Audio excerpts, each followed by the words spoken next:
Hello. I have a bunch of time-lapse videos of art because, well, one Procreate kind of just automatically records them. And Clip Studio has the option now. Um, and I don't want to just put them up with just random copy-free or royalty-free music in the background. So instead, um, I'm going to read shit from Reddit because I go on Reddit once in a while. Actually, I go on Reddit a lot for various things. So, yeah. What's the best last words in history? Just before hanging, French aristocrat Marquis de Favres read his death warrant and commented, "I see that you have made 3 spelling errors." Really had to go there, huh? You're about to be killed or hung, which could end worse than actual dying. If Reddit had been around back then, he would have been downvoted to death for that statement. Yeah, bro really had to poke at at the grammar of his death warrant. Ironically, 7 to 9 years ago, he would have the top comment on the post. People really cared about their spelling.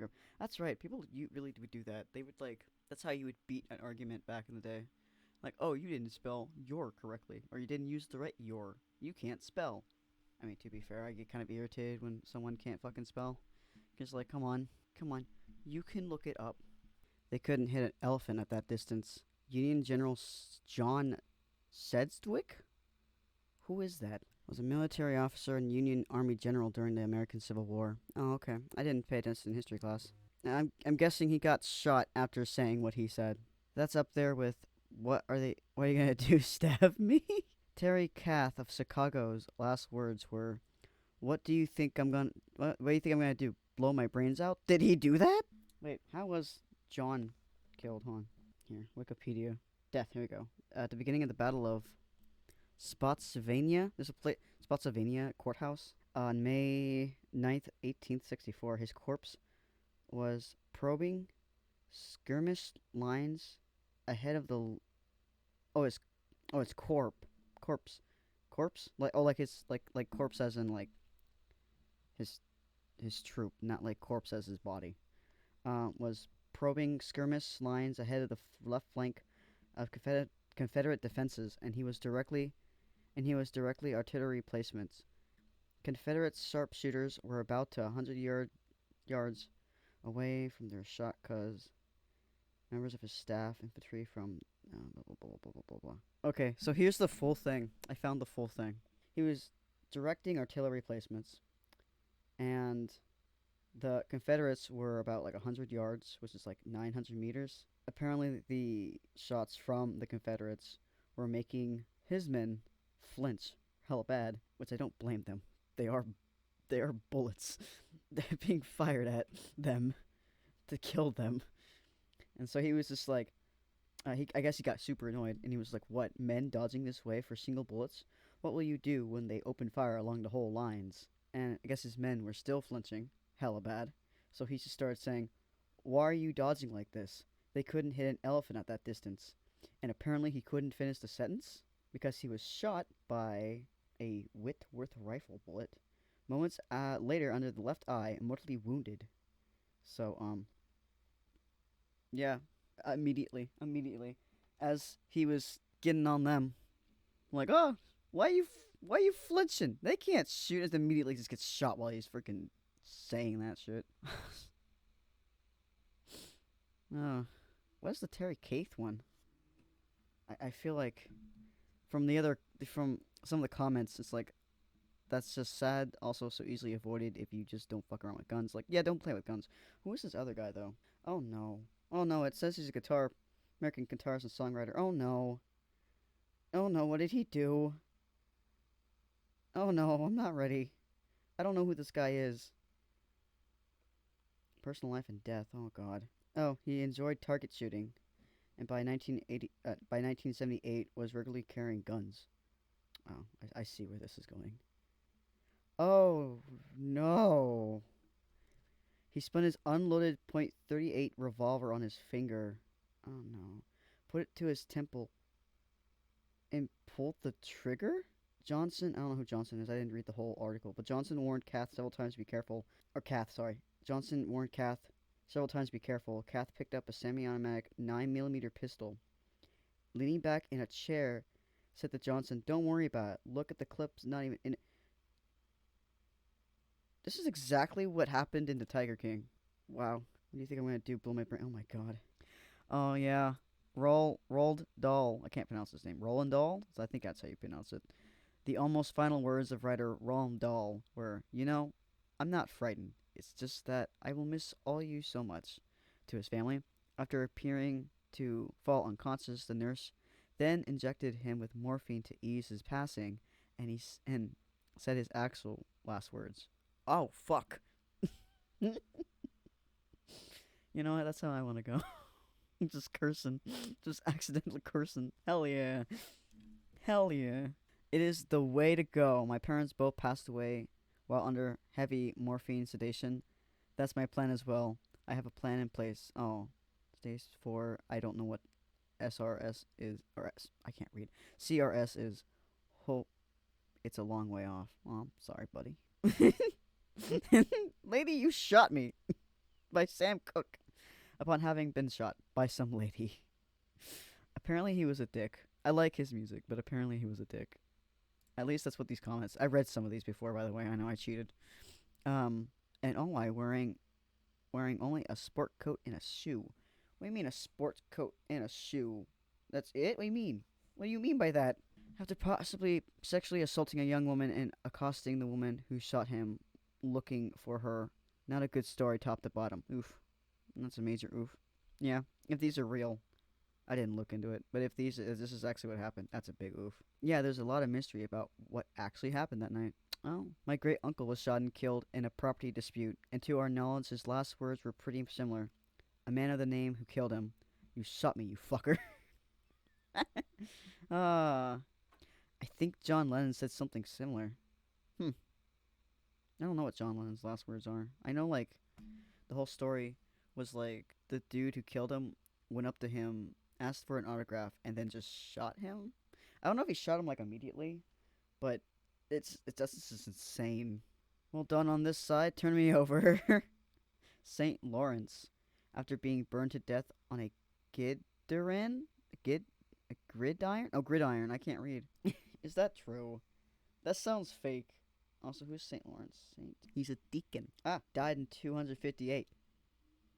Was that really his last words? I'm guessing he was martyred. Oh, yeah, it's legend has it, basically. It says legend has it. I'm well done. After the martyr had suffered pain for a long time, the legend concludes, he cheerfully declared, I'm well done on this side, turn me over. From this, St. Lawrence derives his patronage of cooks, chefs, and comedians, because that is a funny line.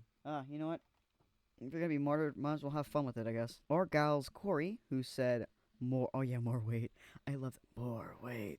During the Salem witch trials. Yeah. As he was being crushed to death with heavy stones during the Salem witch trials. If he had pleaded guilty to witchcraft, they would have seized his farm. Instead, he let them torture him to death for 3 days so his sons could inherit his land. What a Chad. What a bro.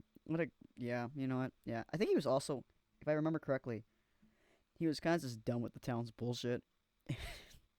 Because everything was just, getting out of hand and just ridiculous. Reminds me of the martyr, I can't remember which, who, while being boiled alive, remarked how refreshing the water was, causing one of his killers to stick his hand in the water to see if it was hot enough. He got burned. Apparently that was Saint Maurice. Apparently Saint Maurice did that. Oh my god. That's funny. What a dumbass. What a dumbass. I have offended God and mankind because my work did not reach the quality it should have. Leonardo da Vinci. Wow. Imposter syndrome for the win. Yeah, that's a major imposter syndrome. Holy fuck. Leonardo da Vinci, huh? The dude that we still talk about to this day? That we still study? Not in just, like, art schools, but, like, in school in general. I think he was a notorious procrastinator and didn't really finish a lot of work. But them sketchbooks, though, I think I've seen his sketchbooks. Well, of course I have. We had to do master copies of some of them, I think. Neurodivergent king. Bro had the attention span of a fly. I have the attention span of a fly. I have the attention span of a dog. With that comes amazing creativity. You know what? True. Makes me feel better about my ADD. Makes me feel better about my ADHD. Same as me, but without the talent. Oh, rip. Dude had style. A real renaissance man, bro. Bro went with the pun. Went for the pun, dude. Bro, calm down. It was good enough for real, dude. We still remember your name. Oh my god. If anyone has a message for the devil, tell me now, for I shall be seeing him shortly. Damn? What is your name? Lavinian? Not, oops, I had an extra N. Lavinia Fisher, the first female serial killer in the U.S.? Sorry, I didn't mean to spike the mic there. First known female serial killer. Oh, yeah. I mean, back then we weren't the greatest of solving crimes. Shit, she just kind of just know. She kind of just knew she was just bad, I guess, or evil. I guess you would have to kind of know you're evil if you're fucking killing people a lot. She died in 1820. Oh, cause of death, execution by hanging. We did a lot of hangings, didn't we? I'm just gonna straight up just read the Wikipedia article. Lavinia Fisher would invite lone travelers into the 6-mile Wayfarer house to dinner and ask them questions about their occupations, trying to determine if they had money. Oh, okay, of course, gonna get money. She would send them to their rooms with a cup of poisoned tea. Once the men drank their tea and went to bed, her husband would go to the room to beat them almost to the point of killing. So did T also get convicted? Another version of the legend. Oh, okay, these are legends. Okay, of course. Another version of the legend was that the tea would only put the men to sleep for a few hours. Then, when they were almost asleep, Lavinia would pull a lever and the bed would collapse and drop the victim. Oh, like freaking H.H. Holmes style. Okay. Victim into a pit. Some believe that they were spikes waiting at the bottom of the pit. Yeah, H.H. Holmes. Okay. I don't remember when H.H. Holmes did his stuff. I think it was also in the 1800s. Much of what actually occurred in the alleged murders at the hands of John and Lavinia Fisher has become wildly exaggerated through time, so factual details are hard to find. My neighbor is taking his trash can back from the street. It is very loud. I don't know if the mic picked up. The mic picked up my fan. Oh no, now I'm self-conscious because I'm reading out stuff. Oh no. What was I saying?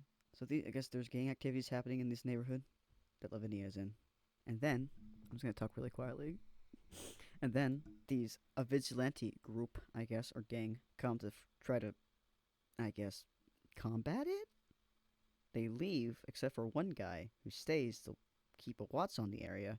He gets attacked by the gang. And then, after being attacked, asks for help from Lavinia, who just beats the shit out of him, I guess. Ross manages to escape and immediately alerted the authorities. Immediately following this incident, another traveler... No one did anything? I get this was the past, but no one did anything? Another traveler named John Peoples?